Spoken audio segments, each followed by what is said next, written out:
가정의 달 잘 보내고 계십니까? 어느 달보다도 지출이 많은 달이에요. 우리의 창고가 점점점 비워가는 달. 그만큼 이 창고를 비워가며 우리의 마음을 전하는 달인 것 같습니다. 여러분, 이 시간들을 보내면서 어떻게 돈만 쓰는 것이 아니라 마음도 잘 전달하고 계십니까? 그리고 여러분이 전달했던 그 마음이 좀 이렇게 서로에게 통하는 것 같습니까? 그렇다면 5월 21일은 무슨 날인 줄 아세요? 부부의 달. 이 부부의 달에 남편은 뭐를 선물하고 아내는 뭐를 선물하는지 아시는 분? 남편은 분홍색 장미를, 아내는 빨간색 장미를 받는 날. 그리고 같이 장미를 물고 뭐 하는 날? 기념사진 찍는 날이라고 합니다. 실제로 저도 깜짝 놀랐어요.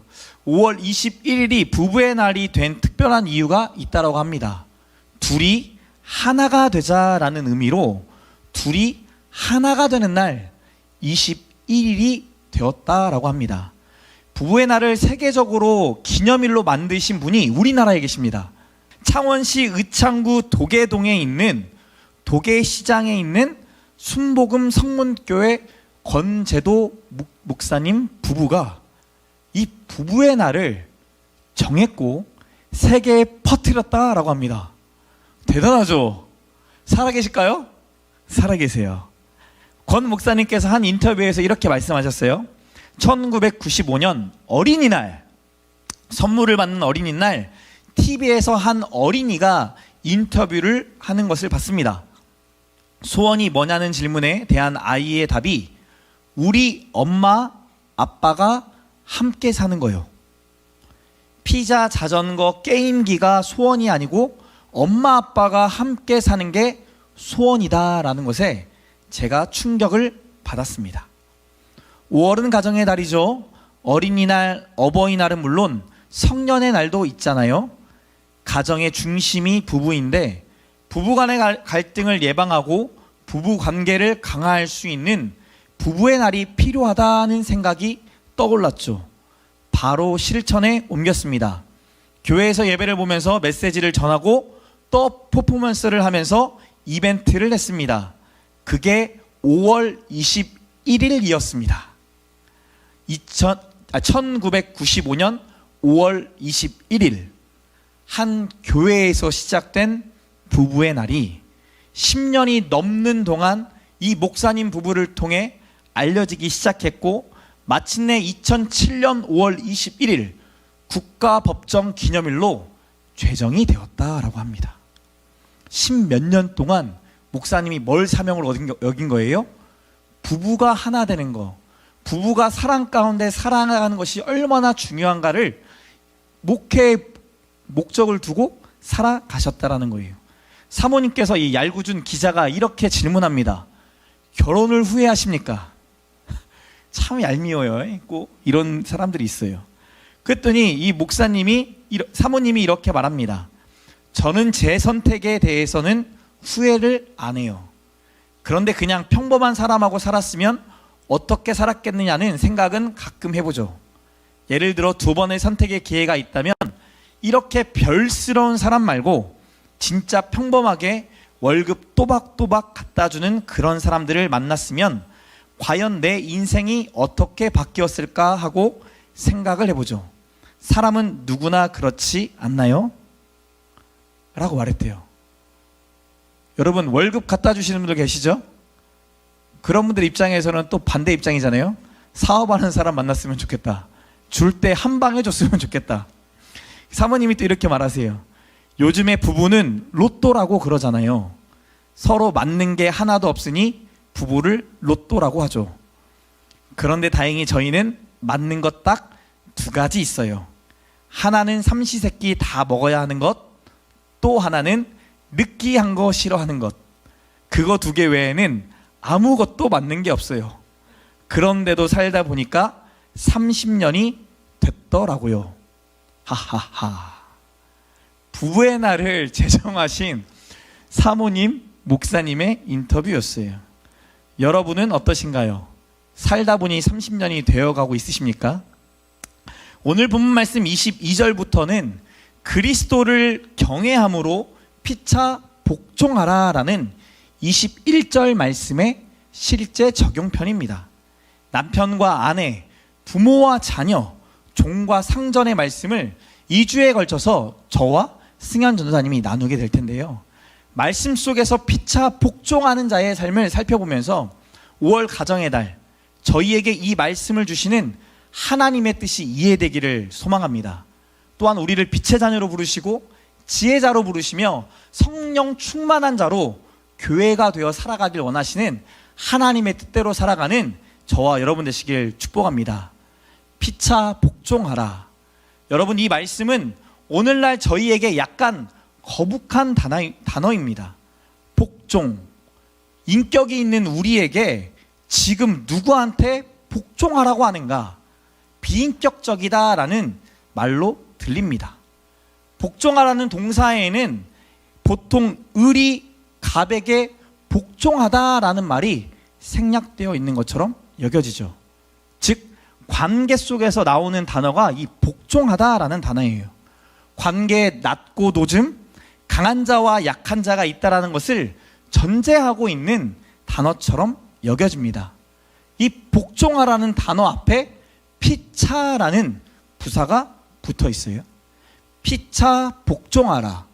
다른 말로 하면 서로 복종하라 라는 말인데, 서로, 피차라는 단어는 보통 갑과 을의 관계에서 하는 말이 아니잖아요. 동등한 관계에서 쓰여지는 말인데, 서로 사랑하세요, 서로 안아주세요, 서로 손잡아주세요, 뭐 이렇게 표현을 해야 되는 게 자연스러운데, 피차 복종해라, 복종하라, 뭔가 부자연스럽습니다. 오늘날 쓰여지는 이 복종이라는 단어와 바울 당시에 쓰여졌던 복종, 이 단어의 의미가 약간의 차이가 있다는 것을 짐작해 볼 수 있어요. 바울은 그리스도를 경외함으로 피차 복종하라, 무슨 말을 전하고 싶었던 걸까요? 피차 복종하라는 관계 첫 번째에서 부부관계를 통해 영적 진리를 전하고자 합니다. 남편들이 좋아하는 말씀이에요. 22절, 남편들이 큰 목소리로 읽겠습니다.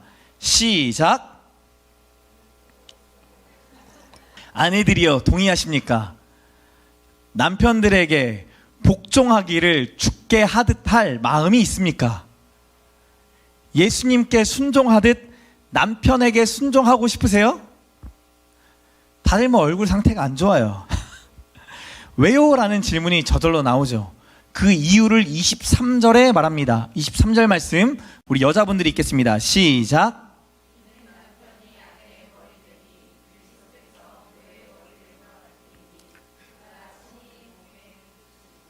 남편에게 복종해야 될 이유로 교회의 머리가 그리스도, 예수 그리스도인 것처럼 아내의 머리가 누구라고요? 남편이기 때문이다 라고 말합니다. 이 말씀은 크게 두 가지로 유추해 볼 수 있어요. 교회가 그리스도의 권위 아래, 예수님의 권위 아래 교회가 세워져 가는 것처럼 아내도 남편의 권위 아래 있다라는 의미가 될 수도 있고, 두 번째는 머리와 몸은 떼어낼 수 있습니까? 뗄 수 없죠. 뗄 수 없는 관계인 것처럼 아내와 남편은 연합되어져 있는 관계다라는 의미를 가질 수 있어요. 첫 번째로 나는 누구에게 속해 있는가, 누구의 권위 아래에 있는가에 대한 의미라는 거죠. 바울 당시 로마 세계에서는 결혼에 대한 여러 가지 풍습이 있었다고 합니다. 그 중에 하나가 여자는 남자의 권위 아래에 종속되는 것이 아니라 누구에게 종속될까요? 친정아버지. 친정아버지에게 내가 속해 있기 때문에 이 나의 생명도, 나의 소유권도 누구에게 달려있는 거예요? 친정아버지에게 달려있어요. 그래서 비교적 이혼도 쉬웠다라고 합니다. 그러다 보니 아내의 머리가 남편이 아니라 누가 되는 거예요? 친정아버지가 되는 거예요. 결혼했지만 여전히 부모의 영향으로부터 자유로울 수 없고, 아빠가 헤어지라고 하면 헤어져야 되는 상황, 장인어른이 힘이 더 있으면, 능력이 더 있으면, 더 많은 것을 가지고 있으면 사위를 바꿔버릴 수 있는 상황. 그래서 장인어른은 눈치 보면서 살아가는 사위의 삶이 될 수밖에 없다는 거죠. 또한 그리스 로마 세계에서 남편은 아내를 통해 자식을 낳고 대를 이어가는 존재로만 여겨졌다는 거예요. 아내가 무슨 대상이라고요? 애 낳는 도구로 여겨졌다라고요. 그 당시에는 자연스럽게 첩을 두는 게 쉬운 일이었습니다. 나의 성적인 욕구를 충족하기 위해 첩을 두면서 나의 재력도 나의 힘도 과시하는 거예요. 첩을 몇 명을 뒀냐, 내가 얼마나 영향력 있는가를 보여주는 하나의 표시였다라는 거죠. 아내를 자신의 욕구를 충족하는 수단으로 살아갔던 당시 로마 시대 사람들, 그리고 이것이 틀리다가 아니라 이것이 옳다라고 말하고 있는 시대에 바울이 말하고 있다는 거예요. 질서가 뒤죽박죽 섞여 있는 공동체, 배우자가 연합의 대상이 아니라 이용의 수단이 된 공동체가 로마 시대의 가정들이었다라는 거죠. 이용의 수단에서는 힘의 질서가 너무나 중요합니다. 가정의 질서가 있는데 이 힘으로 세워진다라는 거예요. 힘이 있는 자가 내가 원하는 것을 얼마든지 취할 수 있는 모습이 어디에서도 나타나요? 가정에서도 나타나요. 직장과 사회와 삶에서만이 아니라 가정에서부터 이미 로마 시대 때에는 이런 일들이 일어났다는 거예요. 아버지의 첩을 탐하는 아들이 있습니다. 형제 아내를 취하는 자도 있습니다. 남편을 나의 안전을 위해 바꿔버린 이야기, 우리가 여태까지 역사를 통해 많이 들어왔잖아요. 강한 자가 살아남는다. 사람들이 내게 복종하게 만들어라. 오늘날에도 우리가 자녀들에게 세상의 질서를 가르치고 있는지 모르겠어요. 왜 우리가 자녀들을 공부시킵니까? 왜 우리가 자녀들이 잘 되기를 바랍니까? 그리고 우리의 자녀들이 나중에 어떠한 힘을 가지고 어떠한 삶을 살아가길 바라고 계십니까? 당시 아내와 남편의 관계도 마찬가지였다라는 거예요. 나는 누구의 권위 아래에 있는가?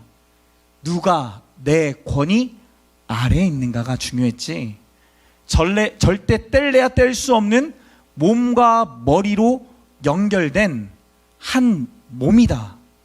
우리가 질서 가운데 서로 연결되어져 있다라는 것은 중요하지 않았다라는 거예요. 오늘날에도 참 많은 가정들의 모습 속에 나타나요. 참 많은 자녀들의 모습 속에 나타나요. 가정의 강력한 물질 때문에 질서는 보이는데 그 가정이 물질의 힘에 의해서 좌지우지 되는 거. 만약에 내가 진짜 돈으로 우리의 가족을 좌지우지할 수 있는 거라면, 내 욕구를 충족하기 위해 세상이 정한, 아니 하나님의 말씀이 정한 법도를 어기고 살아간다고 한다면 우리에게 얼마나 큰 문제겠냐고요. 하나님은 이 혼돈과 같은 세상, 혼돈이 가득했던 세상 가운데 찾아오셨어요. 창세기 1장에서도 태초에 하나님이 천지를 창조하시니라 말씀하셨고, 그리고 난 다음에 나오는 것이 혼돈이에요. 혼돈 가운데 하나님이 빛이 있으라 하시면서 빛이 있게 하시고 질서를 하나씩 날짜마다 부여하시죠. 3일 동안 담는 그릇을 만드신 다음에 나머지 4일, 5일, 6일 동안 그 담은 그릇에 하나씩 차곡차곡 집어 넣으세요. 사람을 만들 때도 하나님이 누구 먼저 만드셨죠? 아담. 그 다음에 누구요? 하와. 뭐를 떼어서? 아담의 갈비뼈를 떼어서. 하나님이 질서를 보여주시는 거예요. 가정을 세우고 교회를 세우고 공동체를 세울 때에도 세우기 전에는 혼돈, 카오스의 시대예요. 근데 이때 하나님의 질서가 부여되기 시작하면 이 질서로 인해 하나씩 세워지는 것, 연합되고 조화가 이루어지는 것을 성경이 말씀해 주고 있죠. 6일의 창조 가운데 하루라도 빠진다라고 한다면 여러분 뭔가 이상하지 않겠습니까? 에덴 동산이 보시기에 심히 아름다울까요? 아니겠죠. 저희 가정에 태양 있잖아요. 너는 나의 태양. 태양이 없으면 얼마나 허전할까요? 빛이 없는데, 볼 수 없는데, 저희 가정에서 태양이 빠져도 이제는 안고 없는 찐빵 같은 느낌이 들 거예요. 저로 이상하게 웃기는 애를 그냥 바라보기만 해도 왜 이렇게 웃긴 건지, 그냥 그 존재만으로도 너무나 감사해요. 지금 순서대로 주신 이유가 있구나. 창조 때 좀 힘들다 했는데 태양이 키우면서 와 진짜 힘드네. 그러다가 이제 산이를 키우니까 뭐 태양이보단 괜찮지. 태양이가 기준이 되어서 가정이 정리가 돼요. 우리 가정을 하나님이 이 단계별로 세우신 이유가 있다라는 그 질서를 부여하신 하나님의 뜻들이 해석되어지죠. 질서를 통해 연합을 이루시고 조화를 이루어 가시는 하나님. 남자가 있는데 여자가 없다. 여러분, 저희 교회의 특별한 특징 중에 하나잖아요. 남자 성도들이 점점점 많아지고 남자 청년들이 더 많아지고 아이들도 남자애들이 더 많아요. 남자가 많으니까 여성다움이 조금씩 사라져가요. 교회를 아무리 예쁘게 해놔도 와우 예쁘다라고 감동하는 사람들보단 뭐 바꿨네, 그래 뭐 변화를 줬구만, 그래 열심히 하시네, 이런 반응이시지 뭐, 얼마나 고생하셨을까, 목사님 땀 좀 닦으세요 하시는 분이 한 분도 없어요. 남자가 있는데 여자가 없으면 이상한 것처럼 여자가 있는데 남자가 없으면 이상하죠. 아내들아 자기 남편에게 복종하기를 죽게 하듯 하라라고 끝나버리면 안 된다라는 거예요. 그래서 25절 말씀을 우리에게 줍니다. 25절 말씀 읽겠습니다. 시작.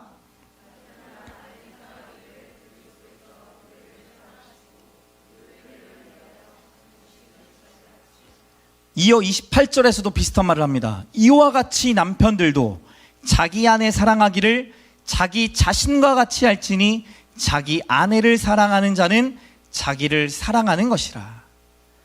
남편들은 아내를 어떻게 사랑하래요? 자기 자신을 사랑함 같이. 교회를 위하여 예수 그리스도가 자신의 생명과 자신의 모든 권위와 권력과 모든 것을 내려놓은 것 같이 자신을 주심같이 사랑하라. 남편들이여 동의가 되십니까? 우리 사랑하는 청년들이여 정말 그렇게 결혼생활을 하시겠습니까? 당시 남성들에게는 이 말씀이 충격적이고도 파격적인 말이었어요. 내가 왜 그래야 돼? 나만 손해보는 일 아닌가? 다른 남자들도 자기네 마음대로 욕구 다 충족하고 있는데 자기 멋대로 사는데 나만 그렇게 사는 게 바보 아닌가? 우리는 끊임없이 나 중심적으로 생각해요. 중심적으로 생각하다가 그 생각 속에 갇혀버리죠. 그러다 보니 내 안에 있던 사랑도 왜곡되어서 나 중심적으로 사랑하는 것에 익숙해지기 시작해요. 그래서 사랑한다 했는데 상대방은 사랑을 느끼지 못하죠. 그게 우리 인간의 죄성이에요. 이번 주 여자친구를 옥상에서 살해한 한 사건이 큰 이슈가 되었습니다. 가해자에 대해서 인터넷에 뉴스에 많은 정보들이 막 올라와요. 의대생이었고 수능 만점자라는 수식어가 붙어 있었어요. 그러다 보니까 사람들이 더 많은 관심을 갖죠. 작년 데이트 폭력으로 검거된 피해자의 수가 13,939명이었고 살해 사건은 138건이었다. 근데 이것 또한 최소 수치다라고 신문에서 말하더라고요. 사랑이라는 이름으로 잘못된 만행을 저지르고 있다는 거예요. 지배하려고 하고 조종하려고 하고 내 뜻대로 하려고 하고 상대방의 순결함과 거룩함은 전혀 중요하지 않고 나의 욕구와 나의 욕망을 채우려고 사랑이라는 탈을 뒤집어 쓴다는 거죠. 우리도 한번 돌아봤으면 좋겠어요. 사랑이라는 이름으로 탈을 쓰고 살아가고 있지는 않은지, 사랑으로 조화되고 소통되고 연합되고 있는지 한번 돌아보셨으면 좋겠어요.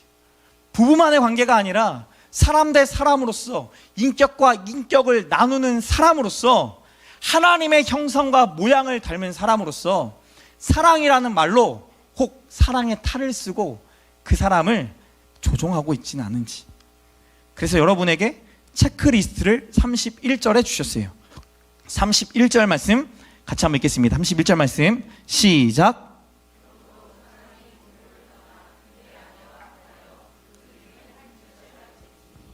첫 번째 체크리스트, 부모를 떠나는가?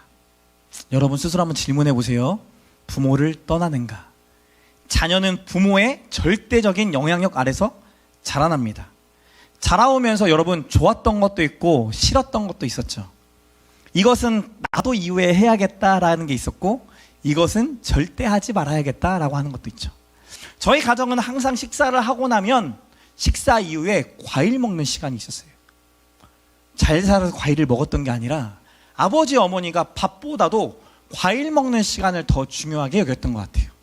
과일을 먹으면서 그날에 있었던 이야기들을 함께 나누고 이야기하고 소통하는 자리, 그 장이 밥 먹는 자리가 아니라 과일 먹는 자리였어요. 보통 밥 먹을 때는 뭐 하죠? 혼나죠. 밥상머리 교육이라고. 대다수의 가정에서 다 혼나잖아요. 근데 저희 가정에서는 이 과일 먹는 것이 우리 가정 안에 좋은 문화였다고요. 이게 너무 닮고 싶었어요. 제가 닮기 싫었던 모습 중에 하나는, 저희 아버지는 시간에 너무나 엄격하셨어요. 시간을 어기면 난리가 나요. 교인들이 1분 늦어도 놓고 그냥 출발하세요. 그래서 초청교회 성도들은 10분 전에 교회에 와 있죠. 예배 시간에 늦으면 저희 아빠한테 찍히는 거예요. 근데 제가 그거를 참 좋다라고 여기면서도 또 한편으론 시간의 강박 속에 살아가니까, 방학이 되면 늦잠을 잘 수 없으니까 내 자녀를 보면 절대 방학 때 늦잠 잔다고 뭐라고 안 해야지, 늦게 일어난다고 뭐라고 안 해야지 다짐하고 다짐했어요. 그런데 어떻게 돼요? 똑같이 혼내고 있죠.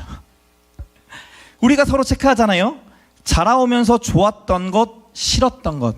그러면서 나는 이런 남편이 될 거고, 이런 아내가 될 거고, 이런 부모가 될 거야 라고 생각하셨을 거예요.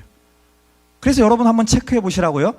진짜 그렇게 살아가고 있는지, 진짜 좋았던 것을 하고 있고, 정말 싫었던 것, 정말 안 해야지라고 내 마음의 의지가 불타왔던 것들을 안 하고 있는지 지금 한번 체크해 보세요. 부모를 떠난다? 그런 의미도 갖고 있겠죠. 두 번째 체크리스트입니다. 아내와 합하였는가? 부모의 품을 떠나 관계의 가장 우선순위가 누구라는 거예요? 배우자라는 거예요. 고대 로마 시대에는 내 친정아버지, 어떤 일이 터지면 누구한테 상의했겠어요? 친정 아버지에게 가서 하나씩 다 말하면서 이놈의 남편이 이랬고 저랬고 저랬고 저랬고 저랬고. 결혼하신 분 중에 여전히 그러신 분들 계세요. 친정 아빠, 친정 엄마한테 남편에 대한 모든 흠을 다 내어놓으면서 한풀이 하시는 분들, 풀고 나면 마음은 좀 편할지 모르겠는데, 그것을 들었던 아버지 어머니는 그 배우자를 어떻게 대해야 할까요? 대하는 게 편하실까요? 쉽지 않죠. 내 몸의 일부였던 내 자녀가 하는 그 말에 민감하게 반응할 수밖에 없잖아요. 관계의 가장 우선순위가 부모가 아니라 배우자다. 내 우선순위는 그 자녀도 그 무엇도 아닌 배우자다라는 거예요. 이 배우자와 내가 합하는 시간이 있는가? 연합되어지는 시간이 있는가? 연합하기 위하여 주님처럼 내 자신을 내어줌이 있는가? 라고 체크해 보셔야 돼요. 그렇다고 한다면 한 육체가 된다 라고 창세기에도 바울도 말씀하죠. 1+1은 1이 된다. 1+1이 어떻게 1이 되는가? 남과 남이 만나서 내가 되는 신비를 경험할 수 있다라고 말씀합니다. 한 육체가 되어 같이 아프고 같이 기쁘고 같이 무언가를 나누기 시작하는 것. 그래서 같이 조화되어져 가고 연합되어져 가며 질서가 세워지도록 하나님이 인도하신다라는 거예요.